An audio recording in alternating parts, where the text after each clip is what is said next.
bastidores e por dentro das máquinas para descobrir como é possível.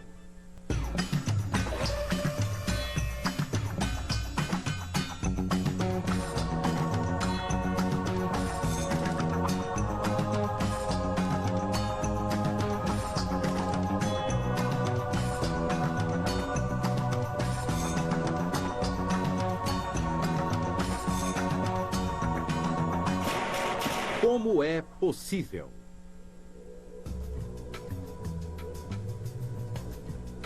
Invisível, mas essencial à vida moderna.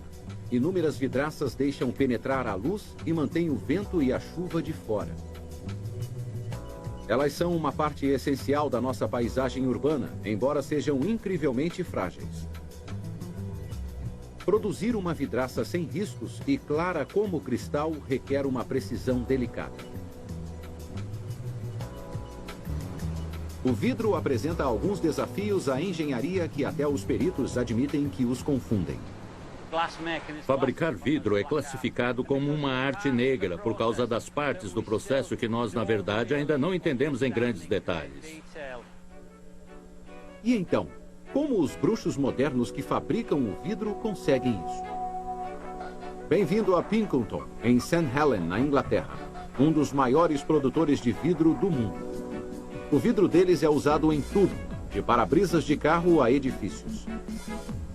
Antigamente, o vidro derretido era espremido entre cilindros para chegar ao tamanho desejado. Mas isso deixava riscos profundos que precisavam ser polidos à mão. Não é mais assim.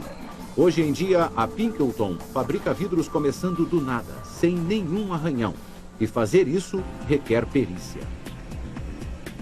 Tudo começa no que chamam de extremidade quente da linha de produção, a fornalha. Aqui o ingrediente principal é colocado, a areia. Mais de 50% da composição do vidro é de areia, e isso devido à maneira como a areia derrete. No calor de 2000 graus centígrados, a areia ou sílica, para dar seu nome correto, passa do estado sólido para o líquido. E como em um passe de mágica no estado líquido, as moléculas se separam e deixam penetrar a luz.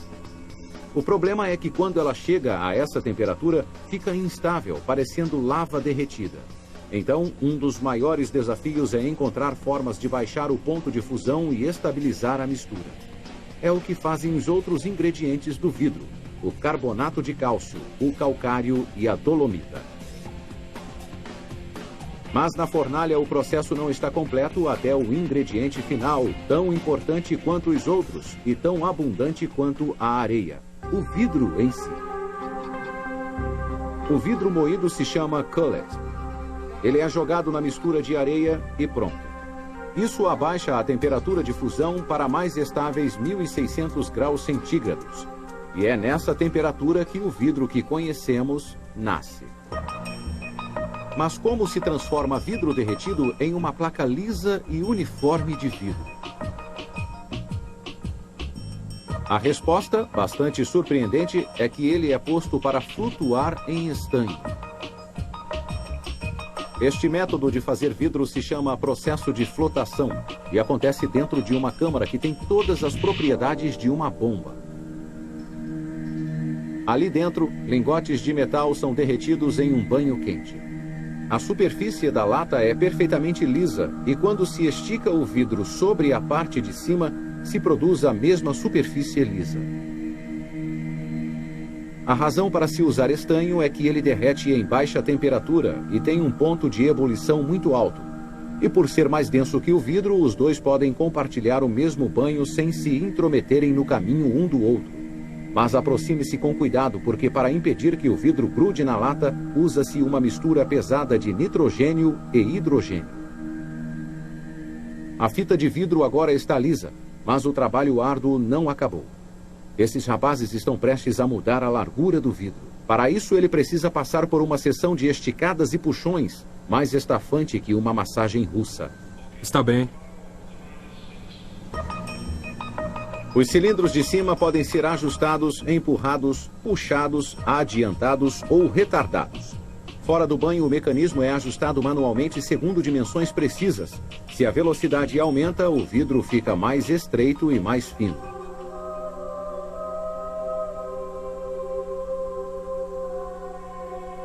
600 toneladas de vidro derretido são continuamente jogadas nessa fornalha todos os dias. Ela nunca para. 24 horas, 7 dias da semana. Uma vez formado, o vidro precisa ser resfriado, mas bem devagar.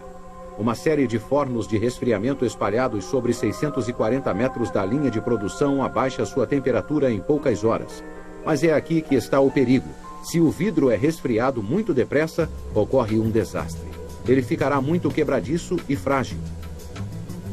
Enquanto a temperatura cai para níveis que possibilitem o manuseio, o vidro precisa ficar perfeitamente claro. E ele fica porque o vidro tem uma propriedade única. Ele não cristaliza porque, por incrível que pareça, o vidro nunca se torna sólido.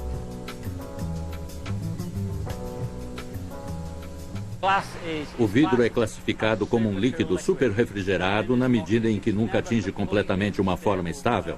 Se você o puser na sua janela, daqui a 20 anos, ele estará ligeiramente mais grosso no fundo do que quando foi instalado. Então, as janelas que nós olhamos, na verdade, são viscosas. Tecnicamente, elas ainda são líquidas. Qual é o segredo dessa alquimia misteriosa por trás do vidro? O que normalmente acontece quando um líquido é refrigerado abaixo do ponto de fusão é ele se solidificar e cristalizar. Contudo, para alguns líquidos, é possível continuarem nesse estado até quando estão abaixo do ponto de fusão. O vidro é um deles. E é possível olhar através desse líquido superrefrigerado porque as moléculas de vidro se combinam de forma desordenada, permitindo a passagem de luz. O vidro está quase pronto. Ele foi aquecido, refrigerado, reciclado, esticado e lavado. Agora ele precisa enfrentar a lâmina afiada do cortador.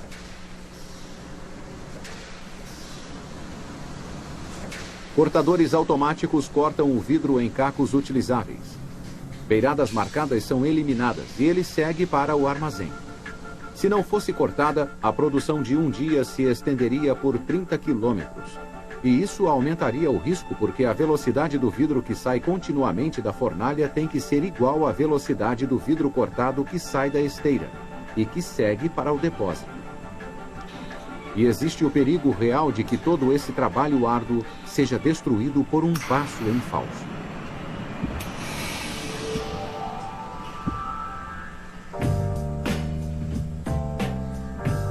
Agora todo o vidro está em pé e unido. Pode ver que ele parece esverdeado. Isso é intencional e algo que você deve agradecer.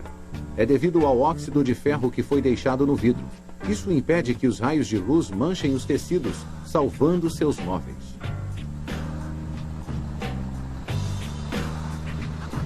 Transportar vidraças enormes ao redor do mundo não é tarefa fácil.